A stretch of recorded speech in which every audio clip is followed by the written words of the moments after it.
코스닥이 800선에 안착했다. 코스피 또한 상승 추세인데 우리 시장 2차 랠리 시작 시그널일까? 코스피도 레벨업할 기회가 온 걸까? 우리 시장 하반기 예상지수 밴드를 공개하고 주도주도 분석해보는 시간 준비했다.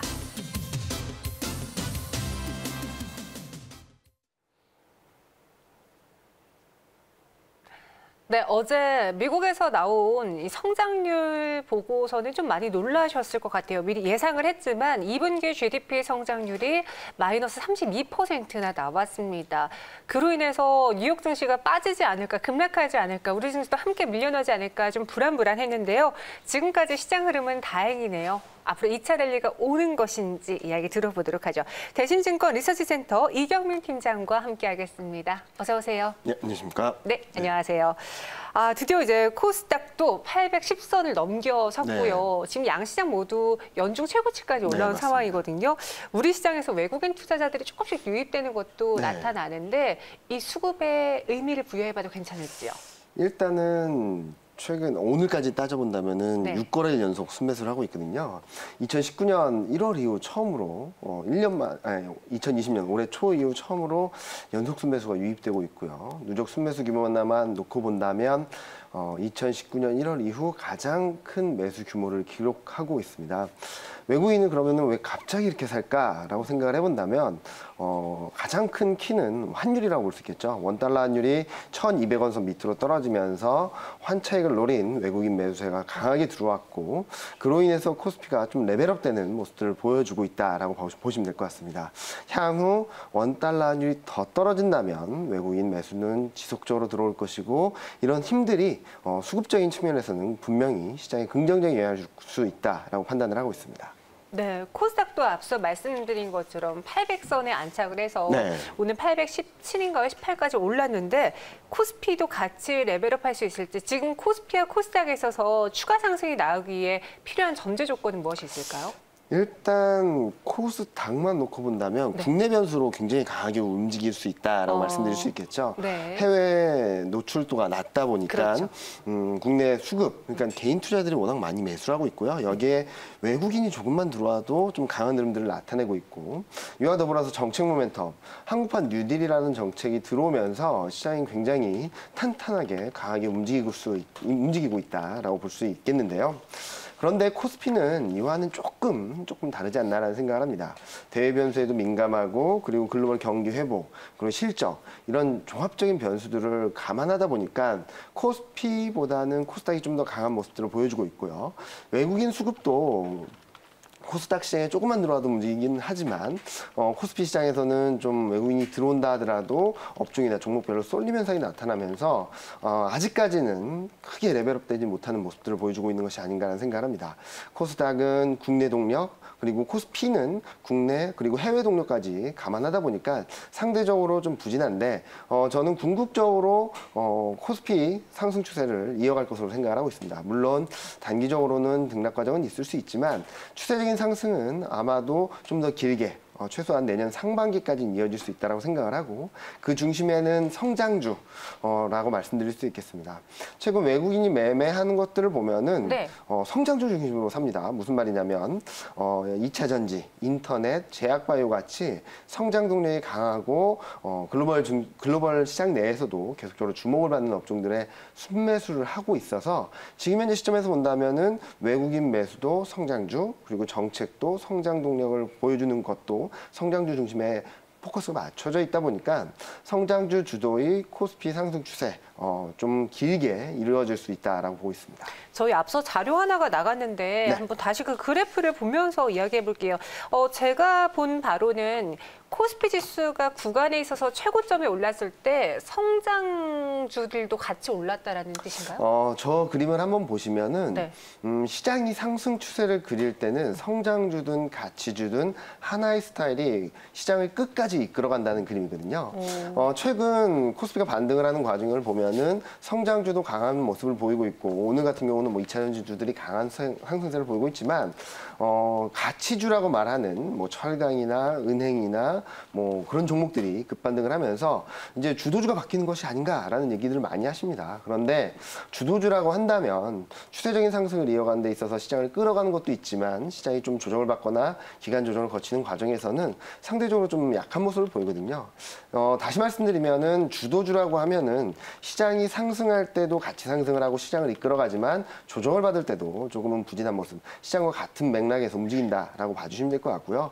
시장이 상승할 때 부진했다가 시장이 조정받을 때 급반등을 한다고 해서 그 종목이나 업종이 주도주로 부각되기는 좀 어렵다. 따라서 지금은 성장주가 조금 주춤하지만 성장주에 대한 관심을 놓쳐서는 안 된다라는 그림을 보여드린 겁니다. 네, 그리고 앞서 말씀드린 것처럼 미국의 2분기 성장률, 놀랐습니다. 네. 마이너스 32.9%. 그래도 뭐 마켓워치라던가 월스트리트저널에서 예상했던 것보다 더 나쁘진 않았거든요. 그래서 그런가 오늘 우리 증시도 이를 큰 악재로 받아들이지는 않는 것 같네요. 네, 일단은 숫자가 보여주는 공포는 굉장히 큽니다. 마이너스 32.9. 그런데 미국은 독특하게 미국만 그런데요.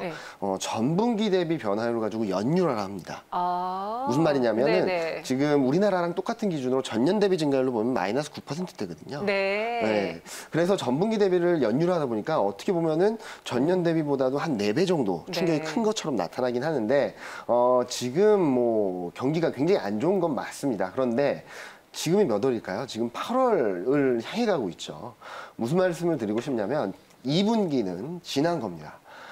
이제 앞으로가 중요한데 앞으로 경기 흐름들이 어떻게 될 것인가에 좀 더 포커스가 맞춰지면서 시장은 충격을 받기보다는 단기적으로 조금 등락은 있었지만 이제는 경기 저점이 나왔다, 바닥을 통과했다라는 시그널을 인식하면서 향후 어떤 것들이 좋아질까라는 부분들에 좀 포커스가 맞춰지고 있다라고 생각을 하는데요. 일단 이런 경기 충격은 이미 중시에 뭐 상당 부분 선반영됐다라고 생각을 하고요. 앞으로 지켜봐야 될 것은 이미 많이 풀린 유동성, 굉장히 강해지고 있는 정책, 여기에다가 턴어라운드하고 있는 경기 흐름들을 좀 더 포커스 맞춰서 보신다면 지금은 그리고 이전에는 좀 충격이 컸지만 앞으로는 더 좋아지고 개선될 여지가 높아지고 있다라는 점에 좀 관심을 가지시면 좋을 것 같습니다.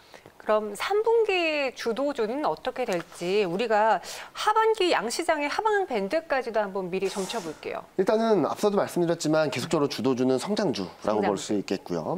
우리나라가 한국판 뉴딜을 발표를 했지만 이런 흐름들은 우리나라뿐만 아니라 전 세계적이거든요. 중국이 예를 들면 7대 신인프라 투자 정책에서 우리나라와 굉장히 유사한 ICT 플랫폼 구축, 뭐 5G 서버 투자 데이터 센터, 산업 인터넷망, 여기다 전기차 육성 정책, 그리고 미국, 유럽, 뭐 아시아 할 것 없이 남미까지도 지금 뭐 데이터 센터라든지 서버 투자라든지 5G 투자에 박차를 가하고 있고요. 또 하나는 유럽을 중심으로 신재생에너지, 전기차 관련된 정책들이 굉장히 많이 쏟아지고 있습니다. 이런 부분들을 봤을 때 반도체, 인터넷, 2차 전지, 그리고 코로나19가 장기화되고 있다는 점에 있어서 제약바이오 업종까지 시장을 이끌어가는 주도주로서의 역할을 자리매김하지 않을까라는 생각을 하고 있고요. 이렇게 본다면 하반기에는 대신증권에서는 코스피 타겟을 2,485로 말씀을 드리고 있습니다. 이거는 뭐 지금 현재 감안해봤을 때 이익 전망이 상향 조정되는 정도, 그러니까 밸류에이션 레벨이 없이도 갈 수 있는 레벨 지수대라고 봐주시면 될 것 같고요. 코스닥 같은 경우는 지금 현재 시점에서 840포인트 정도까지는 열어놓고 보자라는 말씀을 드립니다.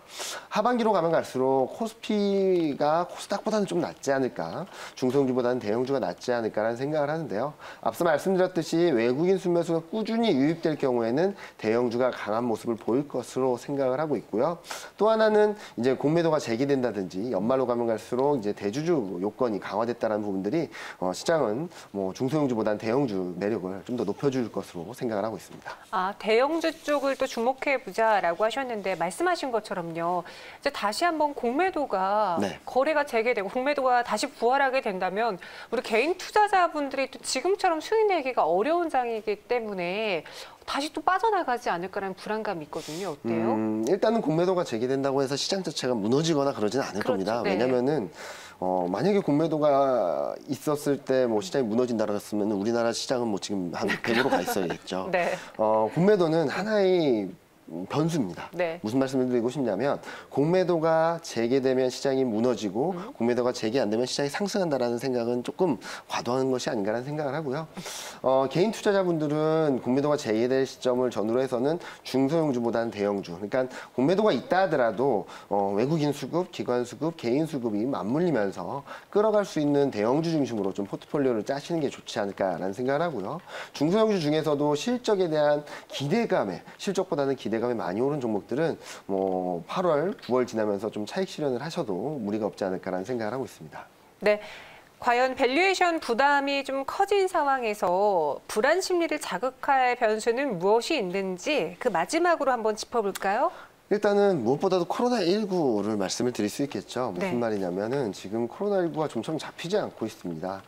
하루 만에 뭐 신규 확진자 수가 20만 명대를 매일 뭐 상회하고 있고요. 아마 다음 주에는 누적 확진자 수가 1,700만 명을 넘어설 수 있다라고 보고 있습니다.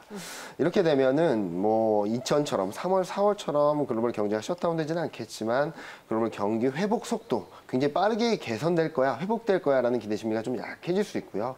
그렇게 되면은 경제 지표들이 최근까지는 굉장히 서프라이즈한 모멘텀을 보여줬다면 예상보다 못한 경제 지표 결과를 받아들이면서 시장이 좀 변동성이 있을 수 있고 또 하나는 환율입니다. 원달러 환율이 최근 좀 가파르게 하락을 했지만 네. 달러 인덱스가 지금 93포인트 와 있거든요. 93포인트는 좀 중요한 지지대, 단기 지지권을 보여줄 수 있는 가격대라서 기술적 반등이 나올 수 있다. 그렇게 되면 단기적으로는 환율 변수, 외국인 수급 변수가 조금은 삐그덕될 수 있다는 점들을 감안해봐서 지금 단기적으로는 코로나19 상황 그리고 원달러 환율 변화 좀 지켜보시면 좋을 것 같고요. 이런 부분들 속에 밸류에이션 부담을 조금 덜어내려는 움직임들이 나타나게 된다면 시장이 조금은 쉬어갈 수 있다. 그런데 이 쉬어가는 장세가 시장이 무너지기보다는 비중을 확대하는 기회다라고 봐주시면 될 것 같고 내년 상반기, 그러니까 2021년 상반기까지는 최근 시장을 이끌었던 유동성, 정책 모멘텀의 또 하나 경기가 회복된다는 부분들, 이익 전망이 올라간다는 부분들이 좀 더 탄탄하게 시장을 만들어줄 수 있다라고 생각하고 있습니다. 따라서 지금 2200선대 이상에서 추격 매수하기는 조금 부담스럽다라고 말씀을 드리겠고요. 조정 시 비중 확대 전략, 특히 앞서 말씀드렸던 반도체, 2차 전지, 인터넷 그리고 제약바이오 업종들은 조정을 받으면 또 업종별로 조정 양상이 좀 다르거든요.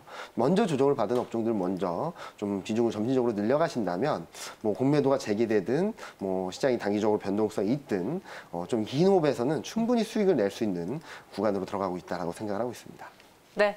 하반기에도 이제 주도주로 성장주를 이야기해 주셨고요. 그리고 지금 밸류에이션이 조금 부담되어 있기 때문에 약간의 조정은 있을 수 있다. 하지만 추세가 무너진 건 아니다라고 이야기해 주셨습니다. 지금까지 이경민 팀장과 함께했고요. 인사드리도록 하죠. 오늘 말씀 고맙습니다. 네, 감사합니다.